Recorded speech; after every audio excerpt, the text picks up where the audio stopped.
Après 60 ans, ce que vous ressentez dans votre tête n'est jamais juste du stress ou juste l'âge. Certains signes mentaux sont de vrais signaux d'alarme et si vous les laissez s'installer, ils finissent par changer votre santé, votre énergie et votre vie. Bonjour à toutes et à tous, c'est le docteur Fabien aujourd'hui.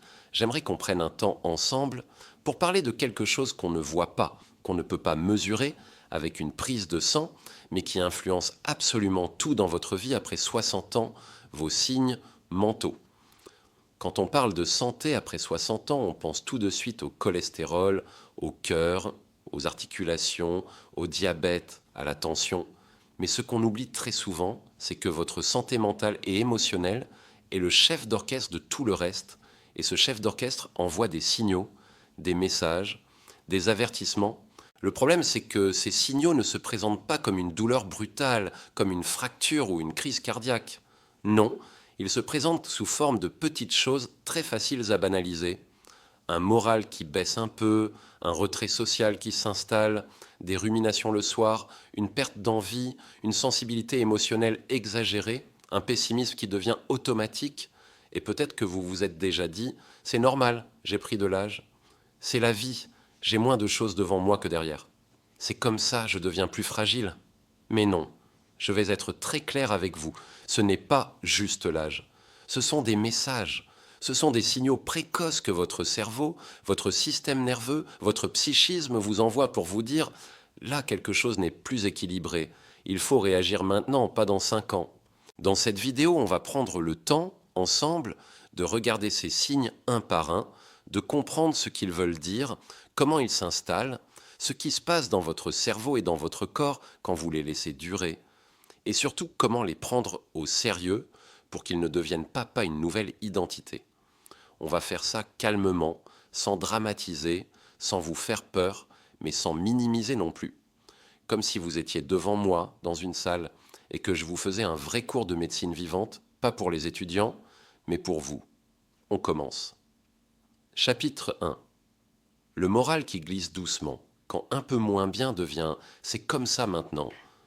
Je voudrais commencer par ce que j'appelle souvent la pente douce.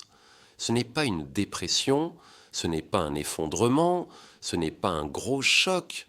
C'est quelque chose de beaucoup plus discret que je vois chez énormément de personnes. Après 60 ans, ça commence par des phrases comme « j'ai moins envie qu'avant »,« je me sens un peu vide »,« les journées me paraissent longues »,« je n'ai plus le même enthousiasme ». Sur le moment, vous ne vous inquiétez pas, vous vous dites « je vieillis, c'est normal ». Vous mettez ça sur le compte des événements, de la retraite, des enfants partis, des habitudes qui changent. Mais en réalité, ce qui se passe, c'est que votre cerveau change de chimie. Après 60 ans, le cerveau devient plus sensible aux variations des neurotransmetteurs, ces petites molécules qui régulent fondamentalement votre humeur, votre motivation, votre capacité à prendre plaisir, la dopamine, la sérotonine, la noradrénaline, elles ne disparaissent pas, mais leur équilibre devient plus fragile. Et quand cet équilibre se dérègle un peu, vous ne tombez pas en dépression du jour au lendemain. Vous glissez lentement. Les choses qui vous faisaient sourire deviennent sympas, mais sans plus. Les projets deviennent fatigants à l'avance. Les petites joies du quotidien deviennent neutres. Et ce qui est dangereux, ce n'est pas de ressentir ça un jour ou deux, hein, c'est de laisser cet état devenir votre niveau de base. Parce qu'au bout de quelques mois, à se dire « je suis fatigué, je suis blasé, je n'ai plus envie de grand-chose », quelque chose se modifie en profondeur dans votre cerveau. Vos circuits de la récompense deviennent moins actifs, votre mémoire enregistre plus ce qui est négatif que ce qui est positif. Et vous commencez à raconter une nouvelle histoire sur vous-même. Je suis quelqu'un de plus triste qu'avant. Je suis moins joyeux. C'est normal, je vieillis. Et non, ce n'est pas normal. C'est compréhensible, mais ce n'est pas normal. Ce que je veux que vous entendiez ici, c'est que la baisse de morale progressive est un signe mental à ne jamais laisser s'installer, parce qu'elle conditionne tout le reste. Votre alimentation, votre sommeil, vos activités physiques, vos relations sociales. Si vous avez la sensation que votre morale est devenue plus bas depuis quelques mois, que vos journées sont plus grises qu'avant, ce n'est pas un détail, c'est un message. Votre cerveau vous dit « j'ai besoin qu'on s'occupe de moi ». Chapitre 2, le retrait social. Quand je préfère rester chez moi devient une cage invisible. Le deuxième signe que je voudrais que vous regardiez avec sincérité, c'est le retrait social progressif. Je ne parle pas ici des gens qui ont toujours été réservés, qui ont toujours préféré des petits groupes ou la solitude choisie. Je parle du changement, de ce moment où vous qui aimiez voir du monde, discuter, faire un peu de route pour rendre visite, vous commencez à dire de plus en plus souvent ⁇ Oh non, pas aujourd'hui, j'ai la flemme, ça me fatigue de voir du monde. Sur une semaine, ce n'est pas grave, sur un mois, ça passe, mais quand ça dure 6 mois, 1 an, 2 ans, c'est un signal très important, parce que votre cerveau n'est pas fait pour vivre en vase clos. Il a besoin d'être stimulé par des conversations, des émotions, des visages différents, des imprévus, et chaque interaction nourrit littéralement vos neurones. Quand vous vous isolez, ce n'est pas juste votre agenda qui se vide, ce sont vos circuits de la relation, de l'empathie, de la joie partagée qui s'activent moins, et ce qui s'active moins se renforce moins. Ce qui se renforce moins finit par s'affaiblir, et c'est comme un muscle qu'on n'utilise plus. Ce retrait social, souvent, n'est même pas conscient. Vous commencez à vous sentir mieux chez vous, à anticiper la fatigue des autres, à trouver que c'est trop compliqué de se déplacer, trop bruyant, trop loin. Vous vous protégez, mais à force de se protéger, on se coupe. Et plus on se coupe, plus l'isolement devient une habitude, et plus le retour vers les autres devient difficile. On ne sait plus quoi dire, on a l'impression d'être rouillé, on se sent moins intéressant, on a peur de ne pas suivre les conversations. Sage, ce n'est pas du caractère, c'est un signal mental. Un cerveau qui se met en mode économie, qui réduit les sorties pour ne pas trop se fatiguer, mais ce faisant, il coupe aussi une de ses sources essentielles d'énergie, le lien humain. Ne laissez pas ce retrait devenir votre nouvelle façon de vivre. Le jour où vous remarquez que vous refusez systématiquement les invitations, que vous remettez les visites à plus tard, que vous verrez ça la semaine prochaine, posez-vous cette question. Est-ce que c'est vraiment moi ou est-ce que c'est un signe que mon mental se ferme? Chapitre 3. La rumination nocturne, quand vos pensées prennent la place de votre sommeil. Parlons maintenant d'un signe que je retrouve chez un grand nombre de personnes après 60 ans, les pensées qui tournent en boucle le soir ou au milieu de la nuit. Vous vous couchez fatigué, mais dès que vous éteignez la lumière, votre cerveau se rallume. Vous repensez à votre journée, à votre passé, à des regrets, à des erreurs, à des peurs, à des choses à faire demain, à des scénarios catastrophes qui n'arriveront jamais. Vous avez la sensation que votre tête ne vous laisse pas tranquille. Sur le moment, vous vous dites, c'est le stress, c'est parce que j'ai trop de choses longtemps en tête, ça va passer. Mais quand ça devient fréquent, ce n'est plus un simple effet secondaire du stress. C'est un signe de surcharge mentale chronique. Ce qu'il faut comprendre, c'est que la nuit est un moment où le cerveau est censé faire du ménage. Il trie les informations, il range les souvenirs, il efface les détails inutiles, il consolide ce qui est important. Et il nettoie même physiquement ses déchets via un système de lavage cérébral, qu'on appelle le système glymphatique. Mais si, à la place de ce grand nettoyage calme, le cerveau passe ce temps à tourner en rond, à anticiper, à ressasser, il ne peut plus faire son travail de réparation, et à force, cela se voit. Vous êtes plus fatigué dans la journée, vous avez des trous de mémoire, vous avez plus de mal à vous concentrer, vous êtes plus irritable, votre tolérance au stress baisse. La rumination nocturne, ce n'est pas juste un inconfort, c'est un message. Je n'arrive plus à gérer la charge émotionnelle de la journée. Aide-moi à l'alléger. Et plus on laisse ce dysfonctionnement s'installer, plus le cerveau se dérègle sur le plan hormonal, cortisol trop élevé, adrénaline plus fréquente, cycle de sommeil désorganisé. C'est un des points de départ les plus fréquents de la fatigue chronique après 60 ans. Donc vraiment, si vous remarquez que vos nuits sont occupées par vos pensées, que vous vous réveillez à 2 heures, 3 heures, 4 heures du matin, avec le cerveau déjà en action, ne banalisez pas. Ce n'est pas normal, ce n'est pas juste l'âge. C'est un signe. Chapitre 4. La perte d'envie et de projet, quand le cerveau perd sa capacité à se projeter. Un autre signe mental que je ne veux surtout pas que vous laissiez s'installer, c'est la disparition progressive de l'envie. L'envie de quoi? De choses simples. Pas besoin de grands rêves, de projets extraordinaires. Je parle de l'envie très concrète de se lever pour faire quelque chose. Aller marcher, appeler quelqu'un, préparer un bon repas, apprendre quelque chose de nouveau, organiser une sortie, jardiner, bricoler. Quand ces petites envies-là disparaissent, ce n'est pas de la fainéantise. Ce n'est pas du « je suis trop vieux ». C'est un signe que vos circuits de la motivation sont en train de ralentir. La dopamine, c'est la molécule de la curiosité, du mouvement intérieur, du « tiens, ça pourrait être intéressant », baisse naturellement avec l'âge. Mais ce qui compte, ce n'est pas la baisse en elle-même. C'est comment votre vie s'adapte ou non à cette baisse. Si, spontanément, vous continuez à être stimulé, à vous entourer, à découvrir, à bouger, votre cerveau continue à produire de la dopamine.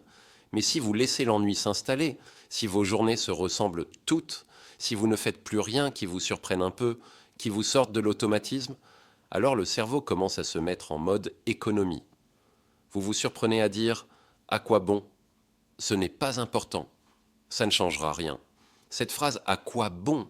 est un signal énorme. C'est la marque d'un cerveau qui a du mal à se projeter dans l'avenir, qui a l'impression que rien de nouveau ne vaut l'investissement. Mais ce qui est très important à comprendre, c'est que cet état n'est pas vous. C'est un état de votre cerveau, un état de vos circuits neuronaux à un instant donné. Et comme tout état, il est réversible. À condition justement de ne pas le laisser devenir une identité.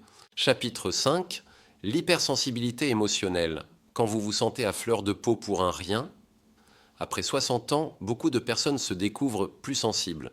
Vous pouvez pleurer devant un film alors que ce n'était pas du tout votre genre. Vous pouvez vous vexer plus facilement, vous sentir blessé par une remarque, prendre à cœur quelque chose qui aurait glissé sur vous auparavant, et souvent, vous vous jugez « je deviens fragile ». Je suis ridicule. Je me fais des films, mais si on regarde ça de plus près, avec des yeux de médecin, ce n'est pas du tout ridicule. C'est logique. Votre système nerveux, après 60 ans, fonctionne avec moins de réserve. Il a moins de marge, moins de buffering, moins de capacité à amortir les chocs émotionnels. Le moindre stress prend plus de place. La moindre tension vous coûte plus cher en énergie. Ce qui était facile à gérer à 40 ans ne l'est plus forcément à 70.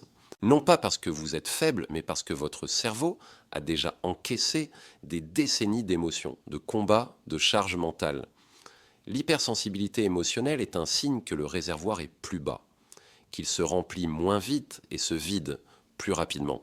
Si en plus vous avez peu d'espace pour exprimer ce que vous ressentez, pour parler, pour déposer vos émotions, cette sensibilité monte encore d'un cran. Vous pouvez vous sentir en permanence à fleur de peau, sur le fil, comme si tout était trop. Ce signe-là ne veut pas dire « vous êtes trop fragile ». Il veut dire « vous avez besoin de respecter davantage vos limites ». Vous avez besoin de moins de surcharge, de plus de douceur, de plus de régulation émotionnelle. Ne le laissez pas devenir votre nouvelle identité. Je suis quelqu'un d'insupportable. Je suis invivable. Je pleure pour un rien. Non. Vous êtes quelqu'un dont le système nerveux a besoin qu'on prenne soin de lui. Et c'est un message à écouter. Chapitre 6. Le pessimisme automatique. Quand votre cerveau se met en mode danger en permanence. Pour terminer, j'aimerais parler d'un signe très discret, mais extrêmement important, le pessimisme automatique. Vous avez remarqué que vous voyez plus facilement ce qui ne va pas que ce qui va. Vous anticipez les complications. Vous avez tendance à dire « ça ne marchera pas, de toute façon c'est foutu, ce n'est pas la peine d'essayer ». Et vous le justifiez par « je suis réaliste, je connais la vie, on ne me la fait plus ». Mais en réalité, ce qui se passe dans le cerveau, c'est que votre système de vigilance, celui qui sert à repérer les dangers, prend trop de place par rapport à celui qui sert à repérer les opportunités. Avec le temps, avec les épreuves, avec la fatigue, le cerveau finit par survaloriser le négatif, parce que le négatif est plus important pour la survie. Si quelque chose peut mal tourner, il préfère s'y préparer plutôt que d'espérer que tout se passera bien. Mais ce mode de fonctionnement permanent use votre mental. Il crée une ambiance intérieure lourde, fermée, sombre. Vous ne faites plus les choses par envie. Vous les faites par obligation ou par prudence. Et à force, tout devient une charge. Le pessimisme automatique, c'est votre cerveau qui vous dit « je n'ai plus assez de sécurité intérieure, je me sens menacé, même quand il n'y a pas de danger immédiat ». Et là encore, ce n'est pas un trait de caractère gravé dans la pierre. c'est un état de votre système nerveux. Ce qui est dangereux, ce n'est pas d'avoir parfois des pensées négatives. Tout le monde en a. Ce qui est dangereux, c'est de les laisser s'installer au point qu'elles deviennent votre manière de voir le monde.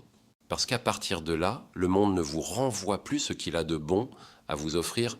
Vous ne voyez plus que les risques, les pertes, les manques, et vous perdez le goût de vivre alors que la vie est encore là. Conclusion, ne laissez pas ces signes devenir votre nouvelle identité. Voilà. On a pris le temps de passer ensemble par ces grands signaux mentaux.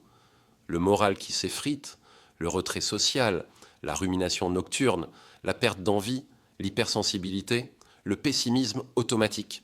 Chacun d'eux, pris isolément, pourrait paraître banal.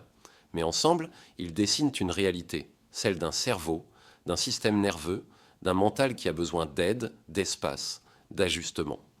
Je voudrais que vous reteniez une chose, vous n'êtes pas vos signes, vous n'êtes pas votre fatigue, votre baisse de morale, votre pessimisme. Ce sont des états, pas des identités. Et plus vous les repérez tôt, plus vous avez de marge pour les transformer. Si cette consultation vous a parlé, si elle a mis des mots sur ce que vous vivez, si elle vous a aidé à vous comprendre un peu mieux, alors je vous invite vraiment à vous abonner à la chaîne. Ici, on prend le temps. On parle de votre santé mentale, physique, émotionnelle, sans tabou, sans jugement, avec respect. Et chaque semaine, je vous accompagne pour mieux vivre après 60 ans. Merci d'avoir écouté jusqu'au bout. Merci de prendre soin de vous.